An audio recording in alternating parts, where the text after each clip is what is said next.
باش خیلی مردم. با نام یاد خداوند یکتا و به همتا. دوستان ارجمندم سلام، وقتتان بخیر. امید میبرم در هر کجای از افغانستان و کشورهای جهان که هستین در پناه ایزد منان باشین. یک قسم نفسم سوختنه در ملک بیگانه است منوزم، اما امروز مثل روزای اول یکی از جوانا یا یکی از خانواده افغان لطف کردن، ما را دعوت کردن. باور بکنین ما خود بسیار زیاد قیمت فروختیم، گفتیم نمیاییم اما بسیار زیاد شله شدن. باور بکنین که صبح و شام پیش از دروازه ما بود میگفت باید شما مهمان ما شوین، به خاطر از اینکه اون فرهنگ مهمان نوازی که بین مردم افغانستان از دیر زمان رایج بوده یک بار دیگه تازه باشه، زنده باشه و مردم بدونن که افغانا در هر کشوری که هستن هنوزم فرهنگ های شیرینی که داشتن تا هنوز از بین نرفته و این سینه به سینه نقل کرده. با مسعود فنایی آشنایی دارین، او را هر ساعت شما می کوری مخفی که می باشه خب خیر پسان گپ میزنیم باز. و سید مصطفی هاشمی اگه اشتباه نکنم، مصطفی جانم شب دوم یا سوم بود که ما را دعوت کردن، رفتیم به خانهشان، خانواده محترمشان از ما پذیرایی کردن و صحبت کردیم. بدبختانه که من بسیار ترسیده بودم در اون زمان، بخاطر به این کشور تازه آمده بودم. اصلا بار براتون گفتیم که اولین سفر ما بود که من به خارج از افغانستان آمدیم. هرچند مردم افغانستان بازم میگم که پاکستان هم میگه خارج نیست، اما بر من خارج به این معنا بود که من بسیار میترسیدم از بعضی گپای خبر بودیم. میفهمین من چی میگم، هدفم از اما قوس شروع قوس بسته باشه همونجا. به او خاطر ما او شب بسیار ترسیده بودم. در او شبای اول گفتم اگر همین کمره را بکشیم، تا هنوز اجازه هم بر ما نداده مردم کسایی که مسئولیت دارن در اینجا در پاکستان، مبادا کدام مشکل پیش بیاد. اما حال یکمک رندک شدیم، یکمک اما ترسک ما پریده. امشب آمدیم که اینجا ما ثبت داشته باشیم و اول ما گپای خودم میگم، بعد از او باز انشالله که کسایی هستن که گپ میزنن. امشب سایل جان ما را دعوت کردن، چهره معروف و سرشناس سینمای افغانستان. بعض کسا وقتی که معرفی میشن، خصوصا انانسرها یا پرزنترها یا گوینده ها و گرداننده های تلویزیون ها، باز میگه با چهره مطرح یا با چهره وزین آقای فلانی، تکرار ناشدانی، ستاره موسیقی یا ستاره سینما یا ستاره ای معرفی آخرم 4 فیلم کار کرده با هم از فیلم های رقمی. خب به هر ترتیب امشب سایل جان ما را دعوت کردن. اول امرای مصطفی جان هاشمی کم خودشان براتون خدا یک بار دیگه معرفی میکنن، چقدر وقت میشه که اسلام آباد زندگی میکنن و مصروف چی کارا هستن. از اول سلام خدمت تمام بیننده تلویزیون شما. تشکر از اینکه خانه سایل جانشان آمدین، یکی از بهترین دوستایم هستند.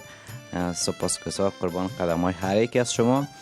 دیگه من تقریبا طول از سال 1991 که من در اسلام آباد زندگی میکنم، البته که کل تمام عمر من در اسلام آباد حدوداً 30 سال، تقریبا 30 سال شد که من زندگی میکنم. به خاطر که من در سال 1991 آمدم بسیار خرد بودم، چون خاطرات در یاد مانده که ما وقتی که آمده بودیم پاکستان بیخی به ما یک چیز عجیب غریب بود.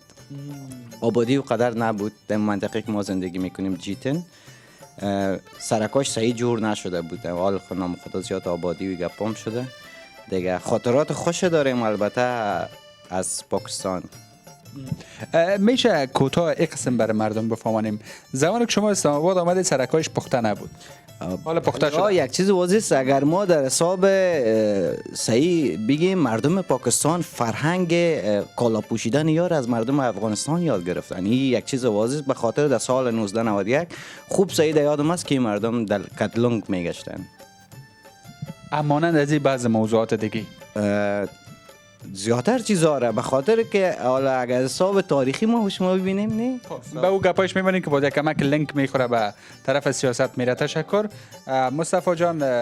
امشب این مردک سایل جان دعوت ما کرده. سایل جان میگه که چه زمان میشه یا چه مدت میشه در اسلام آباد زندگی میکنن و مصروف چی کار هستن؟ از همه اول سلام به تمام بیننده های تلویزیون آریانا. اسمم ساحل است، ساحل شیرزی. سن سالم 21 سال هستم. در اسلام‌آباد زندگی میکنم. ها پیدایشم در اسلام‌آباد است. یک دیالوگ داره ساحل یک دیالوگ داره باز یگان نفی جبرای پاکستانیا که ما چند جایی که بند خوردیم باز میگه که میرا پیدایش اسلام آباد. چه رقم میگه موره؟ نه موره بگو همو جمله رو اون کس که مثلا این رقم پاکستانی هستن فکر میکنن که افغانی که نو آمدن از اون کسایی هستن که مثلا ترجمانی میکنن تو گپا میباشن. باز من میگم نه پیدایش ما در اسلام آباد. چه قسم میگی؟ اسلام آباد می تیکه. باز اون تو بارش میگم باز میفهمن که یعنی یا در اسلام آباد بودن زندگی کردن میفهمن که چی گپ است چه رنگ نیست. سرما بزرگتیزی کردن نمیتونن. نه مثلا اینجا زیادتر افغانی از افغانستان من از کشورهای دیگه من در جان از اون میزنن مثل خودت هم اینجا نکنجا بدون ما رفته باشی در جان چقدر زده باشه من نمیفهمم. بدون از اینکه رفتیم در جان ما زدم. تو گپ نشد با خودت که رفتیم اما تو گپ کنه نشد. نه هیچ با خدا با کنسشنم کردن اوی شاخو بر در تیپ کاکاینایت خومش نستیم. بله کاکا. امروز از چند دفعه رفتیم ما چند دونه جاکت و بلوز چیزا میخواستیم بخریم. گفتیم چندیست مثلا گفته 2000 کلدار دانه. گفتیم کاکا نه چی میگه 2000 مخوامون نمیفهم چه قسم بگویم مال چنه بزنم که تازی که مثلا 18 صد بده 15 صد بده مسعود هم شاهد است. والا اومن جان این می چیزا گپ از یا مردم افغانستان وار نیست خودشم شاید کاکا عنایت ببینه گپ مردم پاکستان مثل مردم فروشندای کابل وار نیست که چنه بزنی امرا جان چیزی که گفتون امو باش که یک دفعه گپ مد خلاص دیگه دفعه رفتیم آخر مثلا یک چیز بود که ما دانه 1000 سر ما بای کرد 3 دانه یا 4 دانه نمیفهم چی بود هم که ما می‌خریدیم. گفتم کاکا عنایت بگویش که اینمی 3 دانه را اگر دانه 700 نه 800 اگر بته بر ما و شما میصرفه اما 700 اگر بگوش یک دفعه کاکا عنایت دیگه خو چنه نزده این کارا رو نکرده و قدرت من گفت اما 800 سایسی بچه میگه گفت اوکی سایس. گفتم ببین اگر امیر 700 یا میگفتی شاید برات میداد. نه اینال اینجا اینال نگو که در جان بچه کابل میزنه. نه اینال جای تا جای داره مثلا اینجا شاپینگ مال هست جای برند است که در هر جایی که باشه یعنی و فیکس پرایس می باشه نمیتونی که از وا شما چنه یا بزنی. جای دیگه که هست مثلا لیلامی فروشی رقم است جایی که هست در فروشی است در 500 مثلا میارن چیزا رو در 1000 روپیه تا 500. متوجه باشی دیروز که رفتیم خریداری کردیم از 1000 روپیه می باشه تا 500 بوی کمیشن میراث میگه نه مثلا تو جای هست که مثلا 1000 روپیه می باشه مردم مسعود بیا اونجا باش که اگان گپا را بگویی که فراموش نمیشن. چیزا میخرن یعنی چیزای کپی را میخرن میتونن چناق بزنن یعنی گفته نه چنه بزنن بله میتونن دو کار. صبر کن ما میفهمم سایل جان همیشه ما که رفتیم مثلا یعنی جمپر اینا را که خریدیم دفعتا چی میگفت تو باشه که جمپر دیگه بود ما برم پس نمیت بین می صدا یک جمپر دیگه خوشم اومد ما برم پس که میره پس میامد دادیم فینال پیش ما پیسه است میریم دیگه چیز میخریم کمیشن ما رو میگه ما میفهمیم که کمیشن اصلا تو گپ نیست اینجا کلگی مثلا افغانی که در پاکستان زندگی داشت بیننده عزیز چه نشری شوخی کردم به خاطر از اینکه سایل جان آلر افغان نبیره پیدا بکنه بگه کمیشن ترجمان داشتیم بگه کمیشن کار کجا. نه او گپ نیست از ما نقد میگرفت تو نبود که بر از دکاندار بگیره. نه باش که بخاطر که مصطفی ساحل یک چیزی گفت که حالا پیش مردمی خیمه رفتیم اونجا لیلامی می‌خریدیم. نه صبر کن دیروز ما رفتیم که دین روز که ما رفتیم یکی از بهترین شاپ به حساب مشهورترین دکان است که البته نام داره وبسایت داره از خود به نام ایمیج که سایل جان شاید دیده باشه و در اونجا رفتیم و خودت شاهد بود چه قبیره بار بود البته که شاید یک 20 نفر خب پیشش مشتری بود و چیزای خوب گرفتن و خب که قواره ما دید ما گفتم نه خیانه ما از مارکتینگ نمیگم چون من خودم کاربار میکنم به خاطر مصطفی برای ما ارزان کرد اون قیمت خودت هم خریداری کردی. اینا ما براتون یک گپ بزنم او گارمنتس یا که هستن مثلا در برند نیست مثلا او چیزا را از 1000 روپیه تا 1200 روپیه ارزان میکنه. کرم چایی که مسعود خرید و برند است. مسعود از جایی که خریده او از خود یعنی شار از اینجا است اسلام آباد است. او برند نیست. سرویس نه برند است پس او چرا وقت چند هزار ارزان ساخت؟ چند هزار ارزان ساخت از کمپانی سرویس؟ نه از کمپانی سرویس هم میگم از کمپانی سرویس گرفته باشه نمیکنه. نه او را کم کرد گفت 10% است. ما نگرفته بودیم از به نظر 10%. بله جنگ نکنین بعد از مردم از یکی را بشنوه یک مایک است بر روی مصطفی ما گفت که 10% ما برای مشتریایی که از خارج میآیند، یعنی فاریان هستن، ما کم میکنیم و به احترام از این 12% ساختش.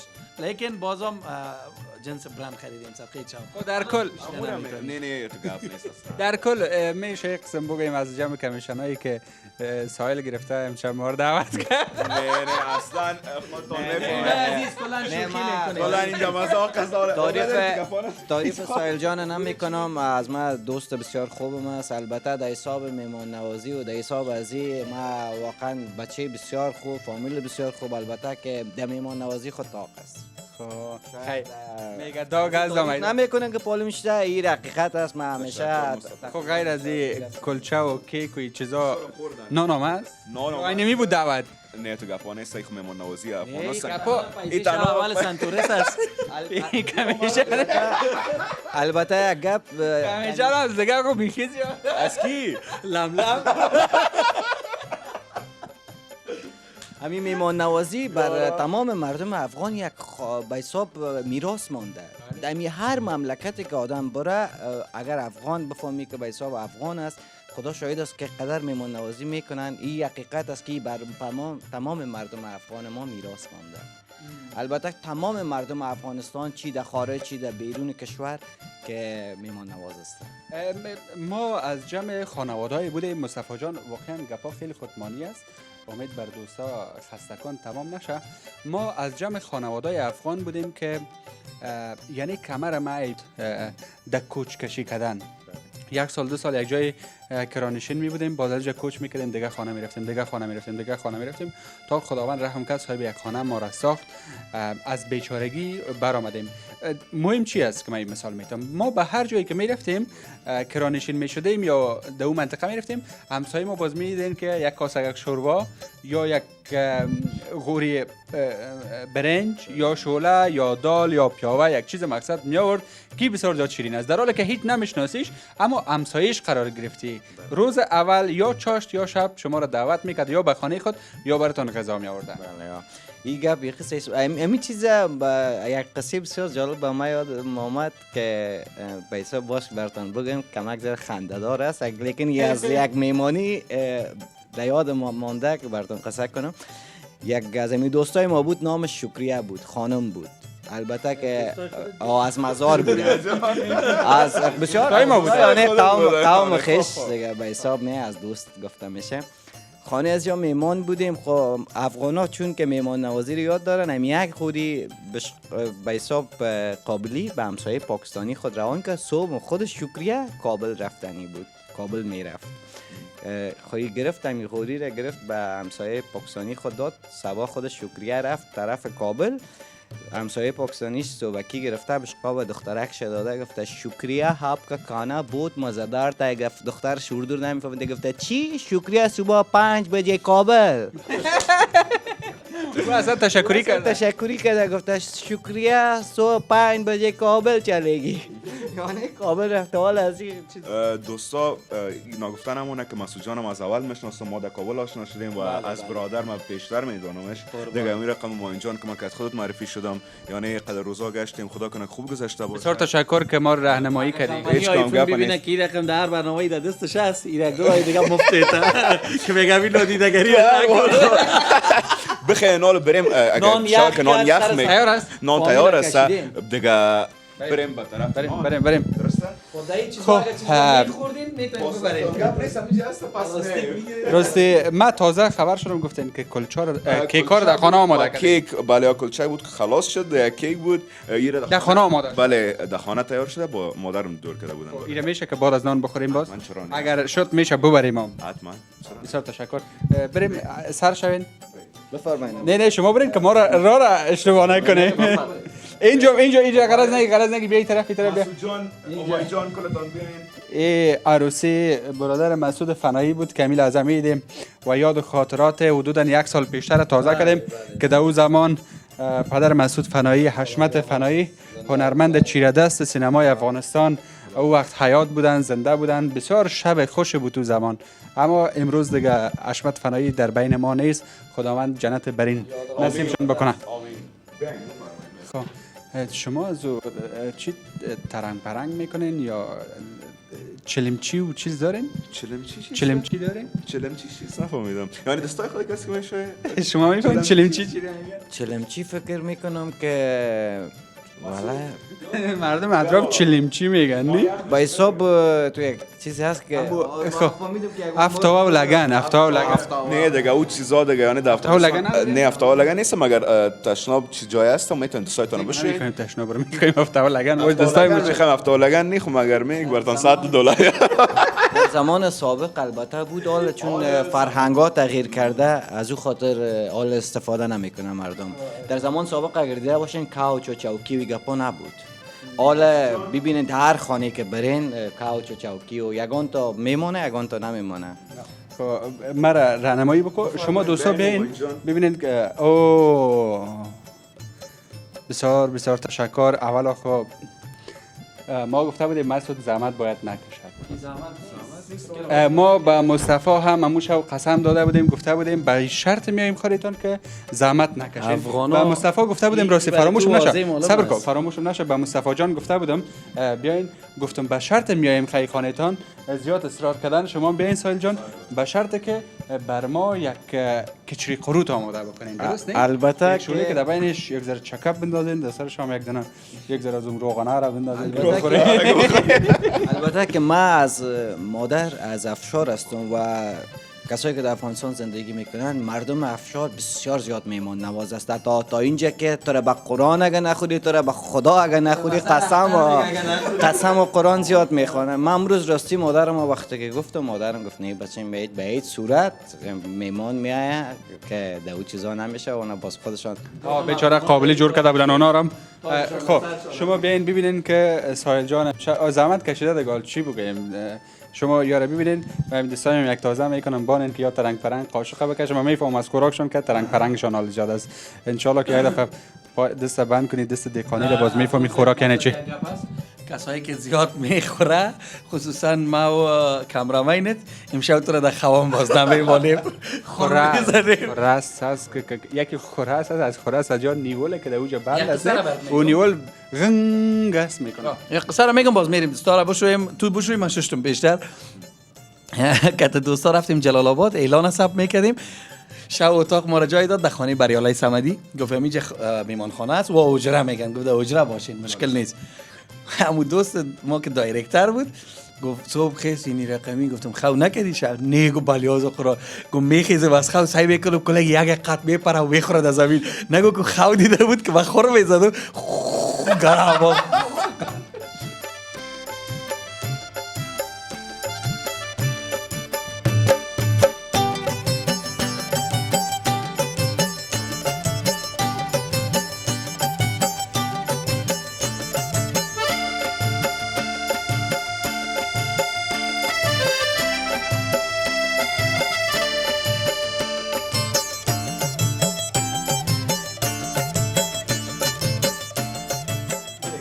از طرفم بریم.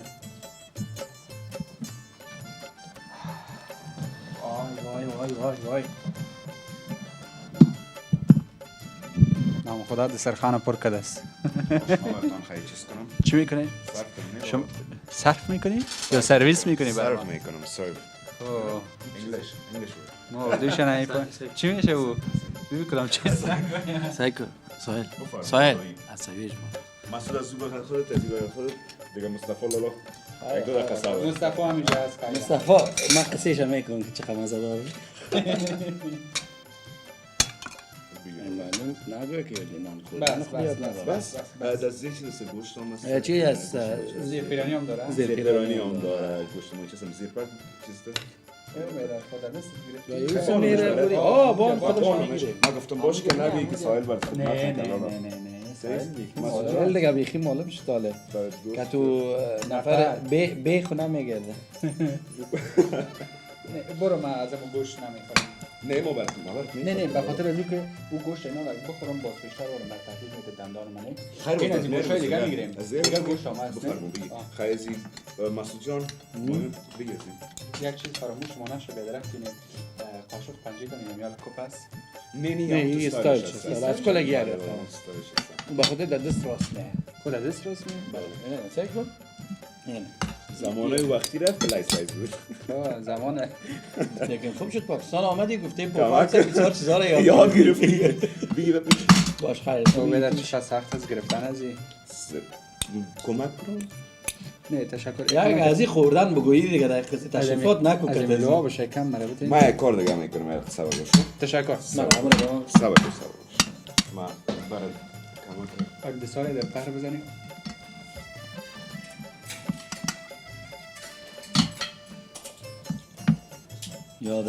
یاده دایی این چند بازی روز بگی لالا مرا دایی چند روز مصطفی نان جان وطنی لالا. نخوردیم زیبا ممنون گیره چشیده دیگه هم که دیگه اما یک شب شب میری به مو یاده ما حدودا 20 روز است که در اسلام آباد هستیم عزیزان گرامی در این 20 روز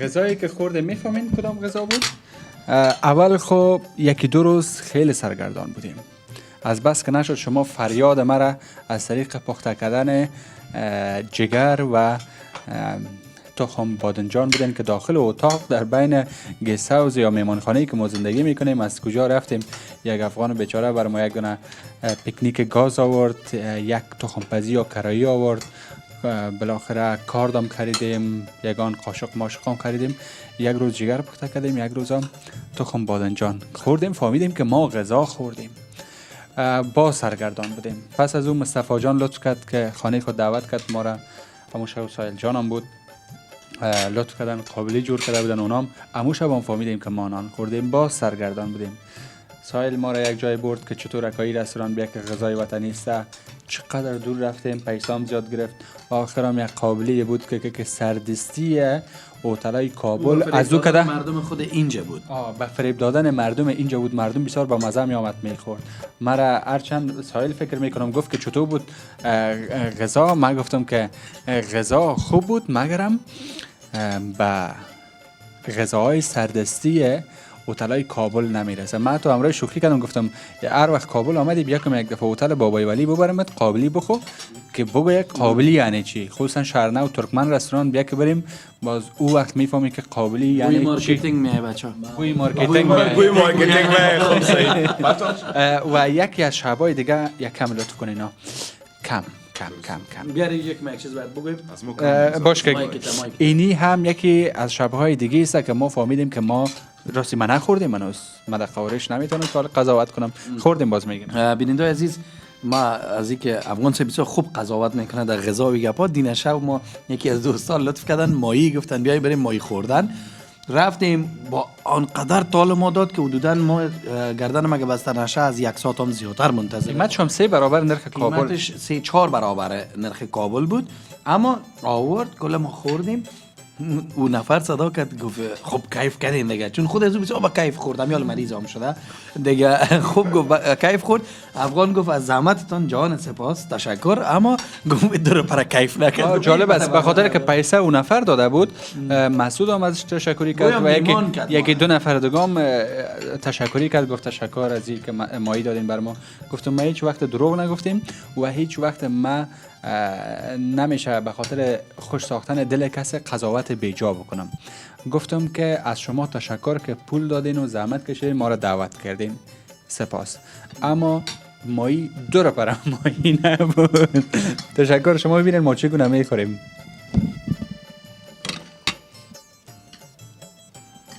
نان باش اینو اگر باز مقدسای خود بخورم با یک چند نفر نوشته میکنه با چنگال بخورید آقا من چجوری با چنگال میتونم بخورم چنگال ماهی میگیرن این قاشق هم چنگال میگه نه با سر میکنیم نه خوش نمیخوریم از چیزا شکر زیاد زیاد است گفتم در پولو میخوایم گپ پدر کلان پشتی نمیتیم ما خیانت بیه